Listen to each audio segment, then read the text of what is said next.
Today on the First Time Storytelling broadcast, my guest is Claude Silver. For Claude, coaching, team building, and performance maximization were just a few of the skills she first honed back in her days of running an adventure and surf company in San Francisco. A little jealous of that right there, Claude. So today, however, she leverages those skills in a very different setting as VaynerMedia's first Chief Heart Officer. I love that position title. It's a position in which she is known for taking a particularly human approach to human resources, unlocking employees' potential by forming close person-to-person connection, fostering an inclusive culture, empowering purpose-driven team, and imbuing. I had to look that word up. I'm not going to lie, Claude. Imbuing, it's a very powerful word, the entire organization with infectious optimism. Claude is here to share with us the story of her first time snowboarding. Welcome to the broadcast. Thank you so much. It's great to be here. I also had to look up the word imbuing before I really decided I wanted to use it. So I understand completely. But it's very fitting. It's a very fitting word. Travel word, I think. Yeah. All right, Claude. So you're going to be taking us to your first time snowboarding. Let's start with, when was this? What location? So take us to that place, and, was it always something you wanted to do? What happened? How did you find yourself on the slopes? Okay, great. Well, it was in Santa Fe, New Mexico. The year was 1985, I believe. And snowboarding was just really starting out. People still wore normal snow boots. There weren't any snowboarding, it wasn't like ski boots or the snowboarding boots of today. They were called sorels. They were just like winter boots that you'd wear, if you were in high levels of snow. And I had been skiing for a couple of years. It was okay. It didn't really thrill me, but my friends did it. And so I went along and did it. It was okay. It was, it was like, okay, I'll go skiing. But I just knew that there was something about the speed that you could get on a snowboard that really excited me. And my brother, who's younger than me, he's 18 months younger, he had started doing it. I don't even know if he went to skis first. I think he went straight to snowboarding. And so were you a thrill seeker in your youth? Okay. Yeah, I still am. I still am. Right. There's something about the idea of being on a snowboard that, I don't know, just it makes me feel like your body is actually supposed to be horizontal on the board rather than on these two skis that the skiing just never made sense to me. And in fact, today I still snowboard, but I also wakeboard. So similar. But so Santa Fe, New Mexico, it's 7,000 feet up in elevation. So we do get quite a bit of snow. It's where I grew up.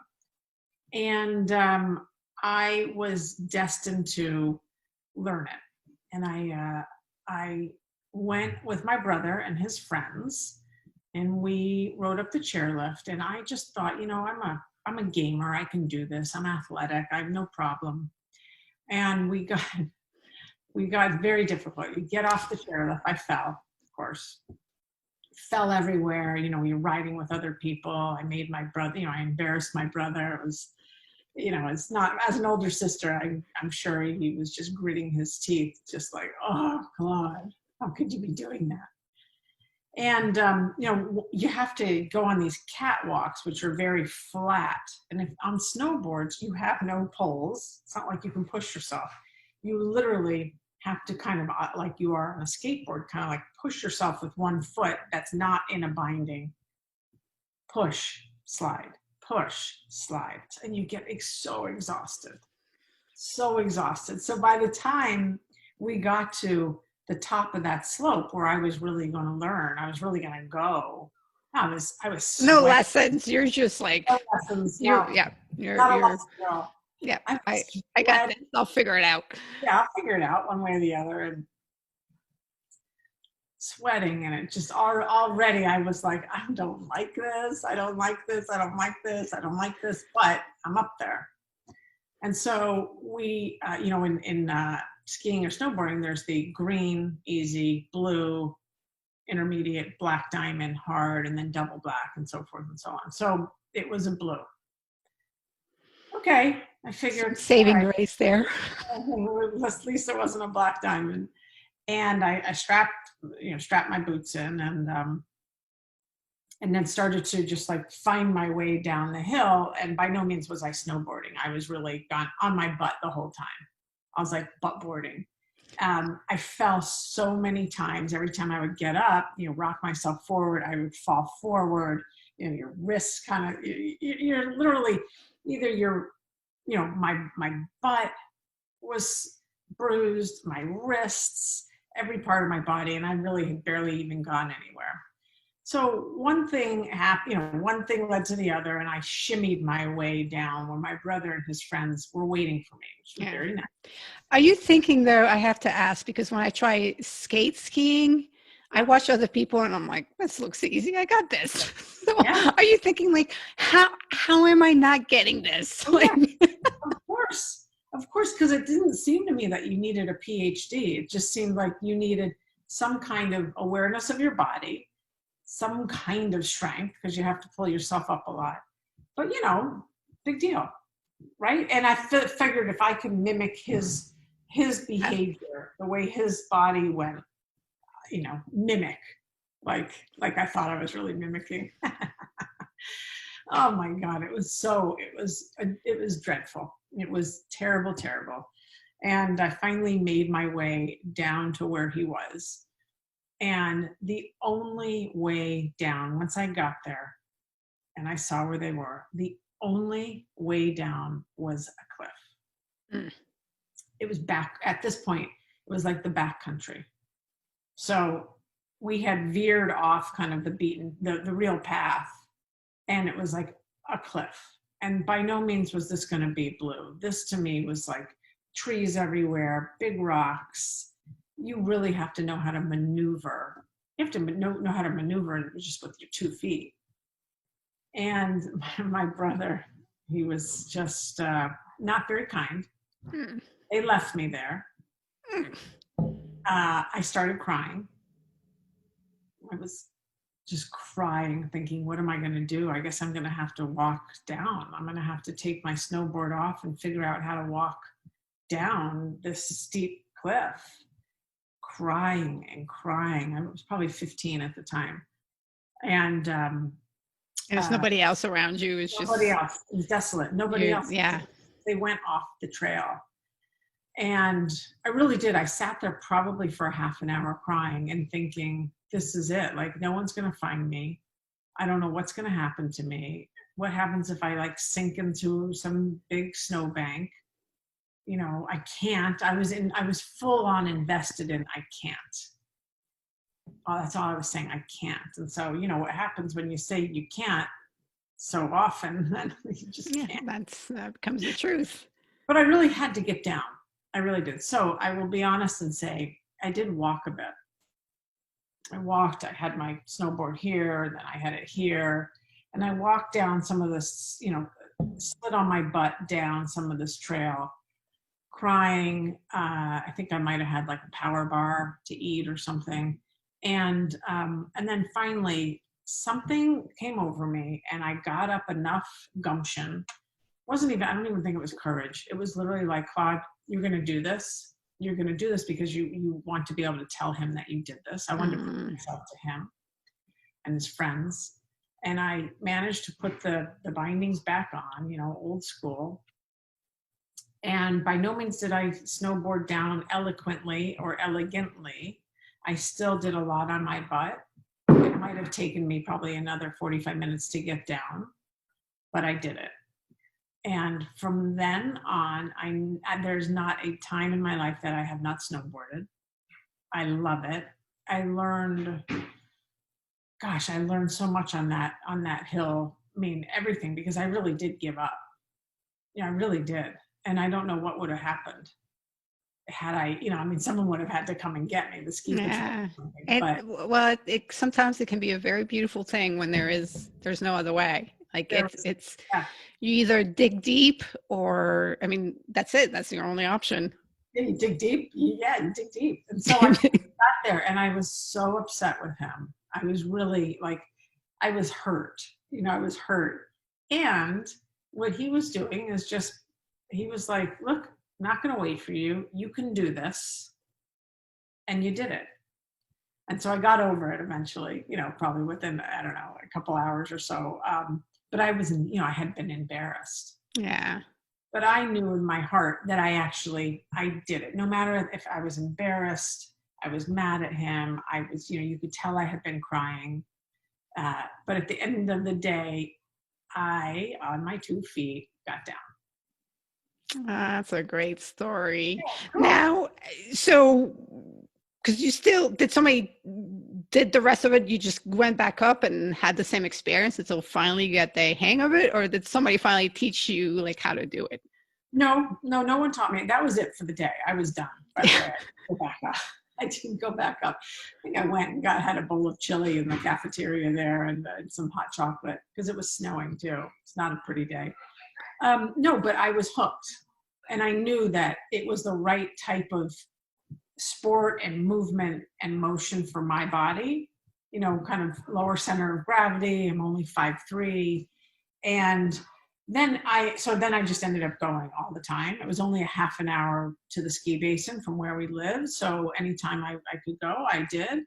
And it still took me a very long time to kind of get the hang of it. I would go by myself a lot because I didn't ever want to be in that position where I felt like I was holding people up. At that age, I was a teen. Yeah. Now it's very different.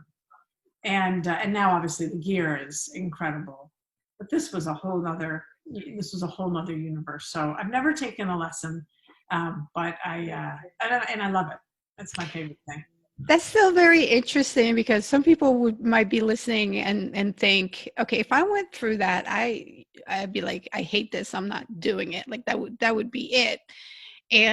But even though it was a pretty horrible experience, the sport itself, you still connected with and fell in love with. So that's very interesting. I fell in love with it. And as I started to progress and get better, I could go faster. And for me, it was all about really almost like being aerodynamic, getting that kind of speed and, riding the rail of, risk and danger a little bit, which is what I like. Now, it took me a long time to get up to that level to do that. The catwalks are still very difficult if you don't get enough speed, those are still those moments when I'm out there, I'm like, oh, this is terrible. Why isn't there a skier that I can hold, pull me. But I love the whole idea of snowboarding, and it gave me a lot of courage. It really, I don't know, it gave me at that moment, I felt like I had some superhero in me. Yeah. So is that the first thing that you put in that much work into to master, like up to that point in your life, to learn? And yeah, I really think so. I think, I was a tennis player, but I had already put work in, and tennis is like riding a bike, once you do it, you can do it. But that was the first time I had really been, I think, so alone. Felt so alone, and it was only me and the mountain. And that was the first time I can remember feeling like, I don't know what's going to happen here. Like, is it going to get dark and I'm going to still be here without anything, Yeah. Sorry. I meant like the entirety of teaching yourself. Like, was that the first thing you put in this much effort into teaching yourself because you want to master it? You want to be able to do it. I think I really do. I think so. Because, I obviously I learned to play soccer, but I learned to play soccer with the team. Yeah. And we're all learning the moves together. But this is the first one that, and even to this day, when I go, I'm still learning. Yeah. I'm still coaching myself. Like, you can do it because I want to, first of all, I'm older, so maybe it's not as easy sometimes. Or also I'm older and I want to do other challenging things. You get lost in the trees a bit. But but it's fascinating because your brain probably has such a great association to that sport for you, to snowboarding, where it probably puts you in that state because, you know, the entirety of your existence in snowboarding has been in that state of I'm challenging myself. I'm learning. I can do this. It takes the effort, you know, and like you probably have like the great self-talk that's, you know, engage in that. Now, have you tapped, obviously you've done great things in your career and your life. So does that first time, can you like recollect a moment in your life where you actually reconnected back to that first time and said, wait a second, I was on that hill by myself and I handle it. I can handle this. For sure. I went on a 93-day outward bound course when I was 19, and it was physically the most challenging thing I had ever done up until that point, and probably in many ways still to this day, where I was carrying 80 pounds on my back. I was in the Colorado Rocky Mountains, so climbing those very, very high mountains. I was the only girl, young woman, I should say, with 9 other young men who obviously were stronger than me. And there were definitely moments there where I wanted to give up, for sure. And what I did was I kept on putting one foot in front of the other, in front of the other. As I was hiking, you know, sometimes I would have to, you were so high in altitude, I would have to, you know, take a step, take a breath, take a step, take a breath. It's very mindful, almost meditational. It's just strenuous. So I definitely used the resilience and those muscles that I had gotten at, you know, 15 or so during that 93-day course, which was very, very extreme. And even I think, you know, even when I do other activities now that I know I'm not good at, I have to remember that first and foremost, I was never good at snowboarding. I just started and now I love it. It's my favorite activity, you know? So yeah, I call upon that a lot. I think it's, you know, it's in the wiring. Yeah, absolutely. That's awesome. And there, you know, it's a blessing to have those type of experience that are in our DNA, that are rooted in who we are, to tap back into and build upon. And so thank you for sharing that story. Thanks for asking. So before we play the first time lightning round, how can people find you on social media and get in touch with you? Yeah, for sure. You can find me on LinkedIn, Claude Silver, on Instagram, and Twitter and Facebook as well. And really anyone, if you DM me, I definitely will write back. Might take me a little bit of time, but I'll write you back. And I'd love to keep in contact. All right, awesome, fabulous. Okay, it is now time for the first time lightning round. So the way it works, I'm going to give Claude 10 first time options. So this is similar to if she was on the app. So if it's something you've done before, Claude, you'll say up or I've done it before. If it's something you've never done or not interested, then it's left. And if something you've never done, would like to do, then it's right and it would get added to your list. Okay. Ready? Okay, ride a donkey. I'd like to do it. All right, so that is a right. Take a pottery class. I've done it. You've done it? Do you remember your first time, what you made? Oh my gosh, my parents have it. Oh. I made these faces. Oh, really? Yeah, these faces, and they actually mounted those faces. My dad has it in his office.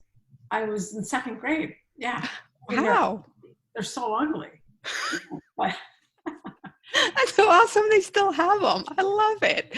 Okay, get a tattoo. I have them. She has them. What was the first one? First one is my hand, and in the hand is a big sun that is colored inside and outside. And it's like people always ask, it's on my toe, it's on my foot, and so people are always asking me if it's a map, like a treasure map. No, it's actually a hand. Oh, when did you did you design that yourself, or when did you came up with that? I did. I'm a very like hands-on type of person. I learned through hands. I'm very tactile, and I thought if I put my hand on my foot, it would help me be grounded in life. I love that. That's awesome. Yeah, I have one tattoo and it's an eagle. And as a child, an eagle meant freedom. And it was important to me that I would live my life free and that like I would structure it the way that I want to. And when I shared the story for the first, like the story of my first tattoo, like I hadn't made that connection until I Wow. told the story. And then I realized, so the one thing I realized is the only first that I'm going to take to my grave is my Oh, first tattoo. right. Wow, that's cool. Yeah. we do take those with us and what they represent for us. So it's really great. I Very cool. love it. I love the significance of yours. Okay, lose your car keys. It's so rare. I say Some of the options you never want to swipe right on. It's more like that. is it an up and is there an interesting story to it? Okay, make yogurt from scratch. Never ever. Never ever. Nope, I'm not interested. Not interested. So okay, that's a left.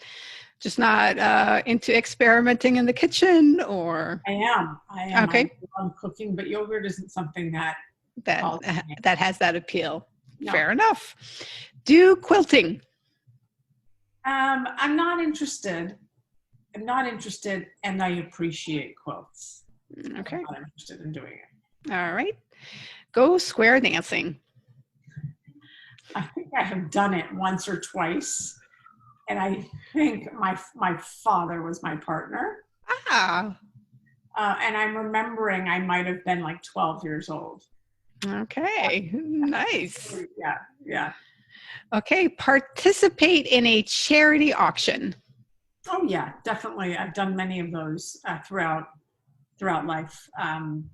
Could have one was for LGBTQ in San Francisco. I've done a lot of them.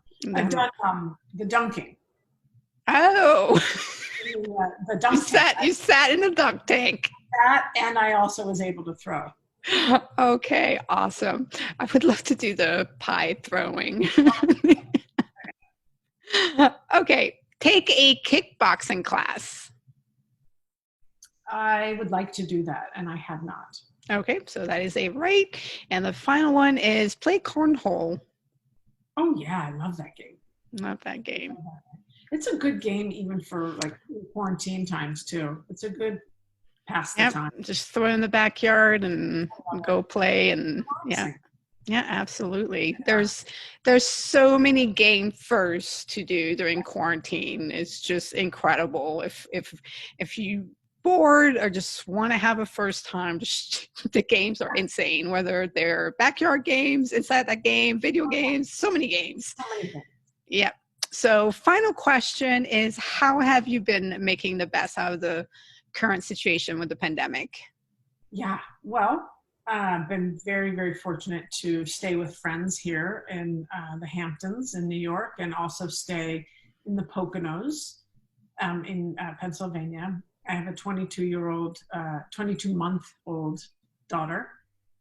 Oh, wow. Extremely busy and active, and watching her grow in these last 4.5 months has been phenomenal.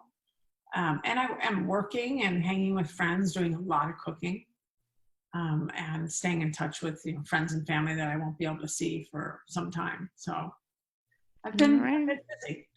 But definitely been busy and been making the best out of everything. Well, Claude, I appreciate you sharing some time with us this Friday morning and sharing your story. It's been really great learning more about you. Thank you so much for having me. Be well, everyone.